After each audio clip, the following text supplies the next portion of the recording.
Jean Barthelot, bonjour. Bonjour. Vous avez écrit page 9. Le mot mystère n'est pas quelque chose d'incompréhensible. Alors, si on réfère aux petits et grands mystères d'Éleusis, en Grèce, qui parlait des rites agraires, où se placeraient ces mystères dans la progression en 33 grades du rite écossais ancien et accepté? Où est-ce que vous les placeriez? Alors, il y a le mystère, qui est, je dirais, le principal. Hein. C'est ce qui nous amène du 1 au 33, justement. Et le besoin d'aller vers ce mystère, c'est les petits mystères qui sont effectivement les escaliers, les paliers qui nous mènent à ce grand mystère. Alors, ils ne sont pas incompréhensibles. Pourquoi ? Parce que on a du mal à se conformer au réel avec un R majuscule. Et ce qui fait que lorsque on a l'information que nous donne notre environnement, que nous donne l'univers, on n'est pas fichu de le voir. Et c'est par ces petits mystères, c'est par ces différents degrés de la franc-maçonnerie qui nous révèlent peu à peu ce qu'est le grand principe. Et ça, c'est toute une démarche de vie. Et j'ajouterais même qu'arrivé au 33e grade, on est bien obligé de travailler toujours au premier grade parce que c'est un perpétuel recommencement. Jean Barthelot, vous faites un récit très intéressant du Big Bang jusqu'à Einstein et Teilhard de Chardin. Et on arrive à un point d'émergence qui est l'émergence du pensant. Juste, est-ce que l'émergence du pensant en 2019, c'est un vœu pieux ou c'est encore quelque chose de viable? Non seulement ce n'est pas un vœu pieux, mais comme je l'explique dès le début de mon ouvrage, on est dans un processus d'évolution. Et l'évolution est en marche, il ne s'est pas encore arrêté. Donc depuis le Big Bang jusqu'au pensant. Hein. Et là, je cite Teilhard de Chardin, bien sûr, l'homme étant la flèche pensante de l'évolution. Alors, ce qu'il faut bien voir, c'est que, alors, pour avoir un petit peu fait des recherches scientifiques, ne l'étant pas moi-même, j'ai vu qu'au niveau de notre cerveau, qui est un organe extraordinaire, hein, disons, il y a ce qu'on appelait pendant un moment le cerveau reptilien, hein, donc qui était animal. L'homme était un animal programmé, mais depuis que le néocortex est venu se greffer il y a 70 000 ans à peu près, l'homme commence s'est mis à penser et donc qui est surtout s'est mis à prendre une certaine liberté avec ce qu'il découvrait. D'où d'ailleurs parfois les problèmes qu'il pose lui-même entre le bien et le mal, etc. Donc je crois que le pensant est en marche, il n'est pas encore arrivé au but, s'il y a un but, et ça on ne le sait pas encore. Alors vous écrivez que la franc-maçonnerie demande à ses adeptes de ne plus se plier, de ne plus se conformer. Comment cela contribue-t-il à une, je vous cite, purification de l'intelligence ? Arrivons immédiatement au cabinet de réflexion. Visite l'intérieur de la terre et en rectifiant, tu trouveras la pierre cachée des sages.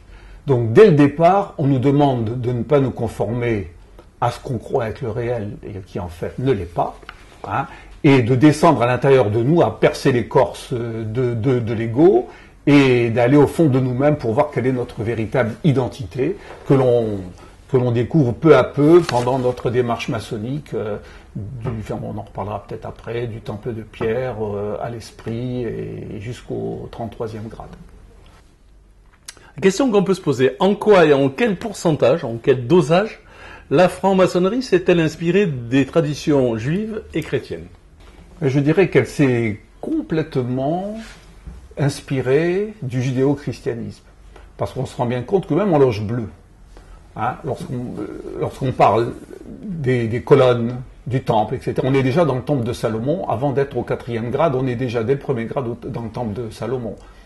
Lorsqu'on passe compagnon, Chibolette, allez voir dans l'Ancien Testament, il est question de Chibolette, hein, pour un passage, et celui qui prononce pas bien le mot Chibolette, d'ailleurs, est renvoyé.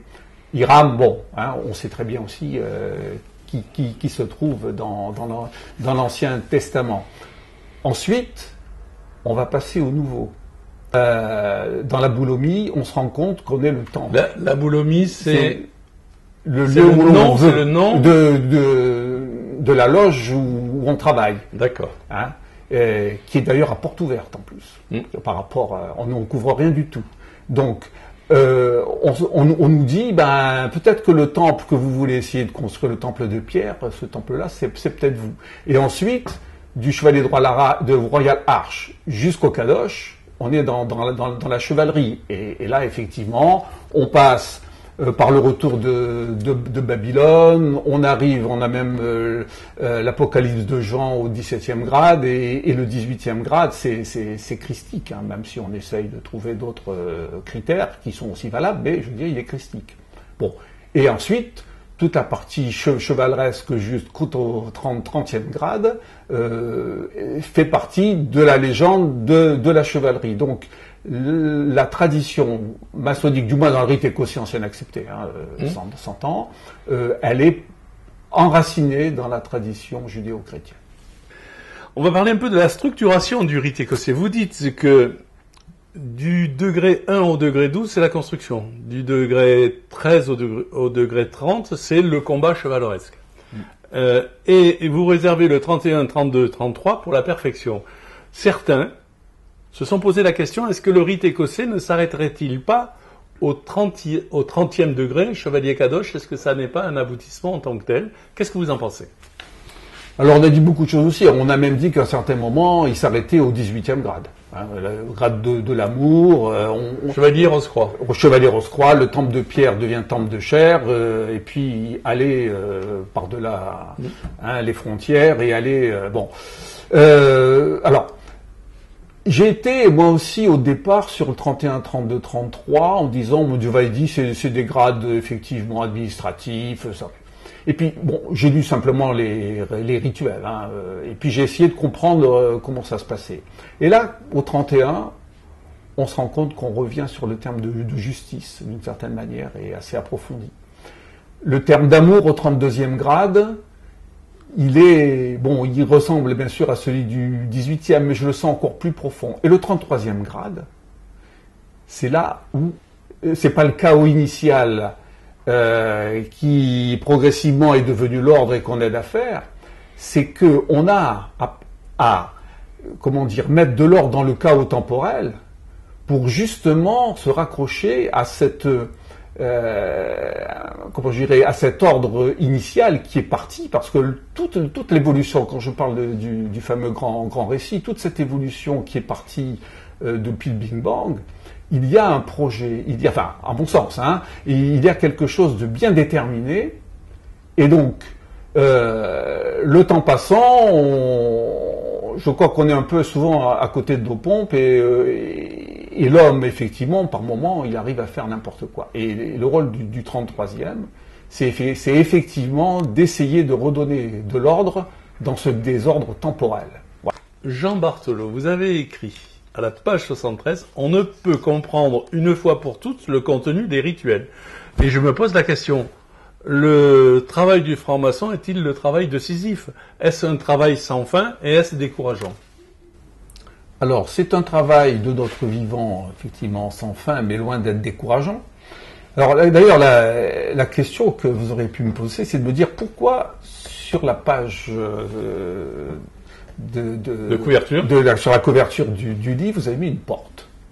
Alors, cette porte, alors qui est d'ailleurs due à un de nos frères qui s'appelle Pierre Registo, qui est un artiste peintre et que je remercie et qui nous a donc donné cette photo de son tableau. Pourquoi une porte? Une porte s'ouvre et se ferme. Une porte nous amène dans un processus de découverte. Il y a une certaine dynamique qui nous fait que nous passons la porte pour découvrir les mystères pour arriver au mystère.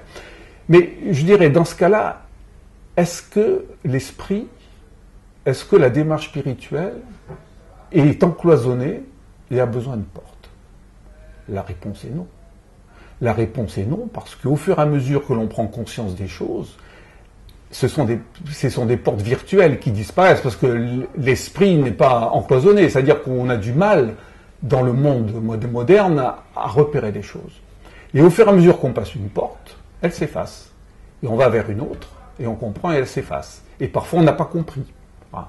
Et puis quand on arrive, je dirais, au 33e grade, eh bien, il y a des choses qu'on n'a pas encore compris. Alors, on revient au premier grade pour aider, parce qu'on a aussi une transmission à faire. Pour les jeunes frères qui arrivent, on a quand même un peu d'expérience, et c'est à nous aussi de les aider, comme l'ont fait nos prédécesseurs. Mais en même temps, pour nous, c'est à nouveau une revisitation. Et enfin, moi, l'expérience que j'ai avec les rituels, c'est même avec celui de la loge bleue, c'est autant de fois je le lis, autant de fois je lis un nouveau texte. Et on ouvre jamais le même texte, c'est ça ? Et d'autres portes s'ouvrent. Et après disparaissent, et d'autres portes s'ouvrent. Voilà. Et je crois que c'est sans arrêt de convenance. Et je pense que c'est très bien. Moi, je m'en porte très bien. Eh bien, Jean Barthelot, merci beaucoup. Merci à vous.